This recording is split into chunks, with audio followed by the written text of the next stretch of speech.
I'm really excited to be working with Free Trade, who have sponsored this video. Free Trade believes in commission-free investing for everyone. This means you won't pay any commission when investing your spare cash. While other brokers charge up to £12 per trade, Free Trade doesn't, so you can keep more of your money. And where they do charge, like on FX, it's fair and transparent. The design of the app makes it simple and easy to use, which is great for any experience level. From beginners starting to educate themselves on the benefits of investing to experts already in the know. You can start investing from just £2, and they offer these things called fractional stocks. This basically means you can buy a small piece of expensive US companies like Google, Tesla, and Apple. With over 700,000 investors on board, they're a Which recommended investment platform provider in 2023. And they've won the best online trading platform at the British Bank Awards 5 years running. This means they're an investment platform you can trust. Now for the best bit. If you create and fund your account with just £10 using our link, you'll get a free share worth between £10 and £100. That could be in anything from Ford to Dunelm. Remember, when you invest, your capital is at risk. The value of your portfolio can go up as well as down, and you may get back less than you put in. This is not financial advice. You should always do your own research on what investments are right for you before investing, or seek the advice of a professional.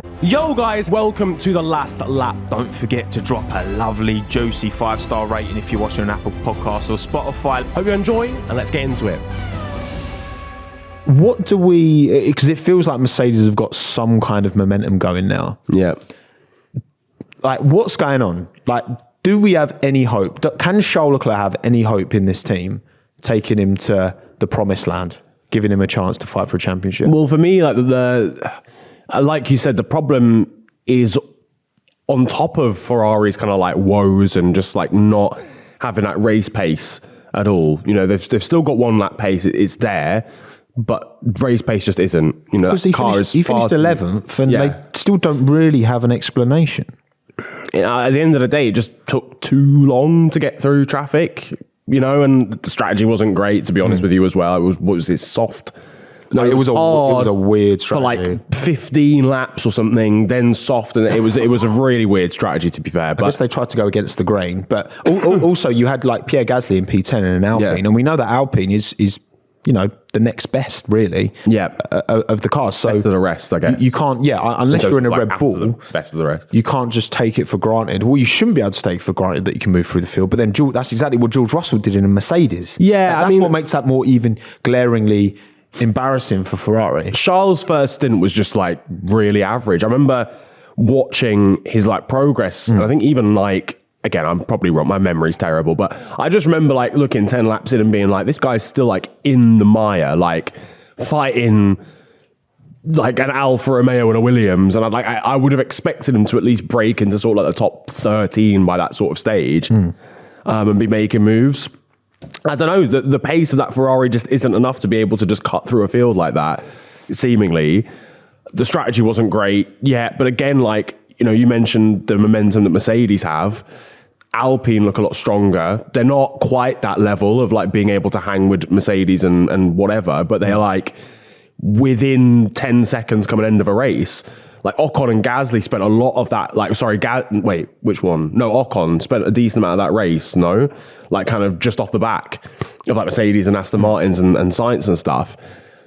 And Aston Martin, like Fernando Alonso, did you see that interview where he came out and was like, yeah, that's the last time I won't be on the podium, or I won't fight on the podium. Yeah. They're bringing an illegal upgrade to Canada, and a truly illegal upgrade to Canada. That is the same team that cloned the Mercedes in its Racing Point days, isn't it? Yes, it is indeed. Will they clone the Red Bull? That's the question. Well, I mean, I know everyone was memeing it when it with the green Red Bulls, but ultimately that car is actually quite different when you look at the details of it. I just think that it's, you know, Charles and Carlos were so they were very displeased, both of them, with the car. Even, you know, I think Carlos did about as well as he could have, and still fell back to fifth in the end in the race. You know, for me, even if you put a Max Verstappen in that Ferrari, I don't think he's doing any better than Charles did in that race, in my opinion. I think he might get maybe a couple points. Maybe 10. Like, we're not looking at like top 6, 7, probably not even top 8.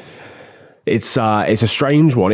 What was, I think, more alarming for me was actually Sainz to an extent, because Sainz was like up there, and like had really like technically speaking like no reason to drop back.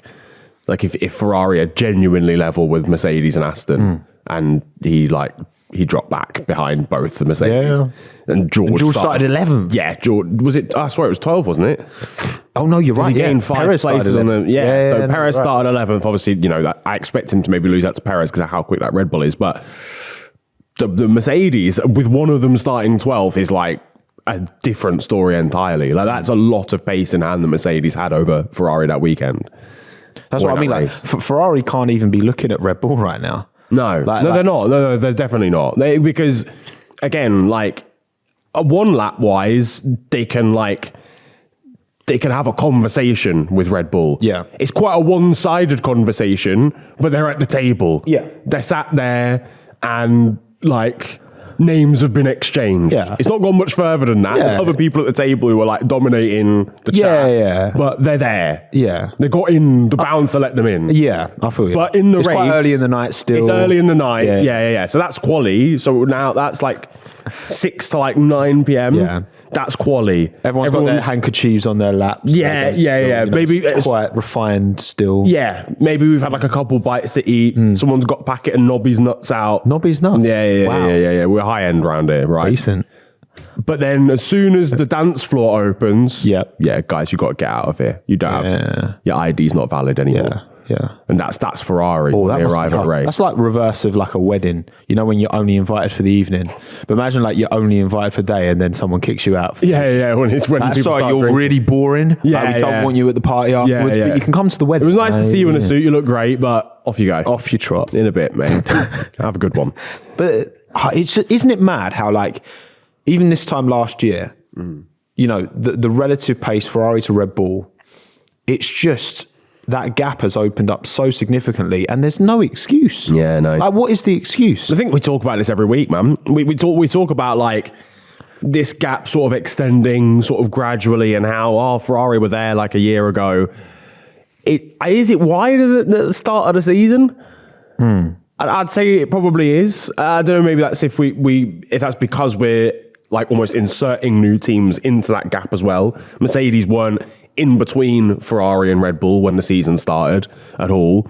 Aston Martin were just about, but it was kind of level because Ferrari still had the quali pace and Leclerc broke down and would have finished on the podium. Now, again, it's not a conversation. Mercedes are clear. Aston Martin had an off day, but fundamentally are clear as well. Well, that's the thing, especially if they bring in upgrades and Fernando's confident about them. Yeah, like where the field spread has closed up so much now. Yeah. Like Ferrari are now, they're going to get like Alpine are like Alpine right are like now. there.